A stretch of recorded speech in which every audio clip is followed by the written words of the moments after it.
Es atveidoju reālu personāžu, Valdi Zatleru, izcilu ārstu, traumatologu, kurš pusē Latvijas ir palīdzējis tikt uz kājām, kurš, kā mēs zinām, kļuva par valsts prezidentu un jau ir iegājis vēsturē ar to, ka viņš atlaida Saeimu.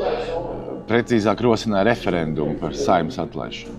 Es vēlos parādīt cilvēku, kurš dažādu apstākļu dēļ tika iemests varbūt gluži ne savā vietā, bet kurš nostājās uz savām kājām un gāja savu ceļu par spīti tam, ka viņš tika iecelts amatā, lai ar viņu manipulētu. Bet viņš izvēlējās iet savu ceļu un spītīgi pa to gāja, un es domāju, ka tas ir tāda cieņu izraisoša lieta. Viņā parādījās kaut kāds tas spīts, iet to savu ceļu un pieņemt lēmumus, kas bija grūti lēmumi. Bet viņā ir tas spēks, un es tomēr to saistu ar viņu pamatprofesiju, ar to ķirurģiju, kā ir jāpieņem reizēm sarežģīti lēmumi sarežģītās situācijās. Es domāju, ka tas tieši sasaucas ar to viņa prezidentūras to lietu. Tev pašam nav kaut kāda tāda papildus atbildības sajūta, ka tev ir jāattēlo tāda augsta persona un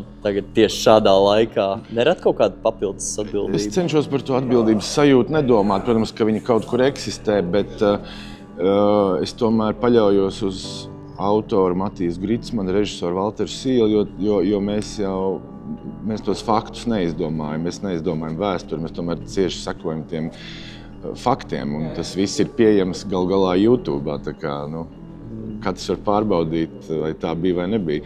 Līdz ar to es vairāk cenšos izsakot tā cilvēku domāšanai un kaut kā saprast to viņa, kaut kā ielīst viņa galvā vairāk.